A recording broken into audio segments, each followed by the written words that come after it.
Shir is dedicated to Nishmas Rachalea, that's Rav Chaim Tzvi. We've been discussing the Melacha of Kotev. We started one shir in the Melacha of Kotev, and let's pick up exactly where we left off. Again, the Mishnah tells us in Masechet Shabbos and Daf Ayin Gimel that HaKotev Shtei Osios. You're only chayav for Kotev, for the Melacha of Kotev, is if you write two letters. If you write one letter, so it sounds like that's going to be, at worst, Chatzi Shir Asr Min HaTorah, an Isser D'Oraisa for Chatzi Shir, or perhaps it's even less than that, an Isser D'Rabbanan, and that is what we spent some time on discussing in the last shir. Again, you'll recall just a quick review. Two letters in Isser D'Oraisa, and Tosas on Masechet Shabbos Daf Ayin Gimel was bothered, why does the Mishnah identify the shir of Melaches Kosev, Tfei Mi Bashar? When it comes to certain Melachos, Kosev, and when it comes to Tofer, Ha'oseh Shnei Batei Nirim, so there the Mishnah says a shir, HaKosev Shtei Osios, HaTofer Shtei Tfiros. When it comes to most of the other malachos, there's no shir mentioned whatsoever. There is no shir when it comes to Malacha Borer and Tochen, Ha'ofeh, Zoreach, Choresh, no shir mentioned whatsoever. Why is it when it comes to the Malacha of Kosev, when it comes to the Malacha of Tofer, the Mishnah identifies a shir, not so when it comes to the other malachos?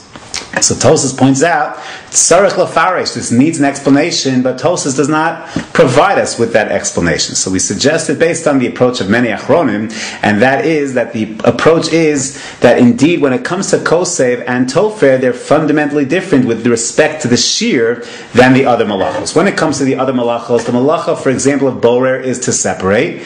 The shir Grogeres, that's a side issue, that's a T'nai Lihischayif. In order to be chayiv and onesh for borer, you have to satisfy its t'nai. But that's not the definition of the malacha. The t'nai is not built into, the shir is not built into the definition of the malacha. You have to satisfy that shir to be chayiv and onesh. However, the shir is not part of the very fabric and definition of the malacha.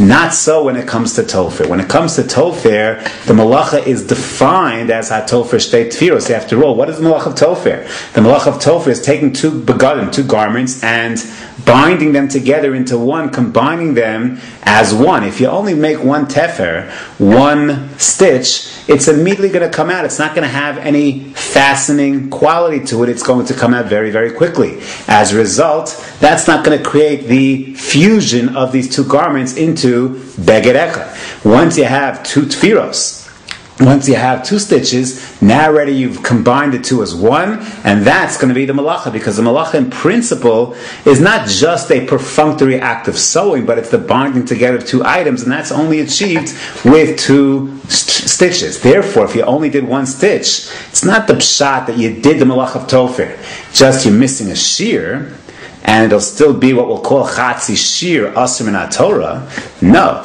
you haven't done Meleches Tofer. You fundamentally have not done the Melacha, because the Melacha requires Shtei Tfiros. It's not called Meleches Tofer without Shtei Tfiros, and therefore, worst case scenario, if you did Tefer Echad, one stitch, it would not be Chatzi Shir Asr Min HaTorah. It would only be a Gzeira D'Rabbanan unless you make that second stitch, but you have not done, you're not in the world of Tofer whatsoever. That's when it comes to that malacha. When it comes to malacha of Tofer, what about when it comes to Kosev? So when it comes to Kosev, we saw that the makor, the source of Melaches Kosev in the Mishkan was, according to most Mefarshim, was the labeling of the krushim in the Mishkan. When they went ahead and made the krushim were 10 amos high, and they had to fit into, each keresh fit into a socket, an adoniyah. And they would label the keresh to the adoniyah. Aleph, Beis, Gimel, Dalet, and so forth, and they would do this act of labeling.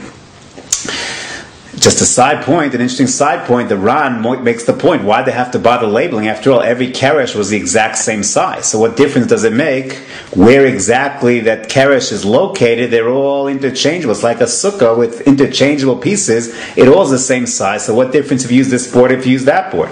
So says the Ran that there is a difference. Why? Because we generally assume that the part of the Mishkan that was closer, this part of the Kodesh Kadashim has more Kedusha than those parts of the Mishkan that are more distant from the Kodesh Kadashim. The closer you are, the more holy you are. As a result, based on the principle of Malim Ba Kodesh Ve'ein Moridin, that we want to elevate things in Kedusha and not chas v'shalom reduce them. So therefore it's crucial that every keresh be in its proper place for all time. Because if indeed you had a keresh when it was first built, a beam first built, was built by the Kodesh Kadashim, now it's the next time you're reassembling the Mishkan to be further away, that would be a breach of Malam Kodesh Vein Marit, and therefore it's crucial that every keresh was in its proper place, labeled into its socket, its Adoniyah. Well, if the Melacha is labeling Aleph, Beis, Gimel, Dalid, so in such a case, labeling by definition requires that relationship between these two letters.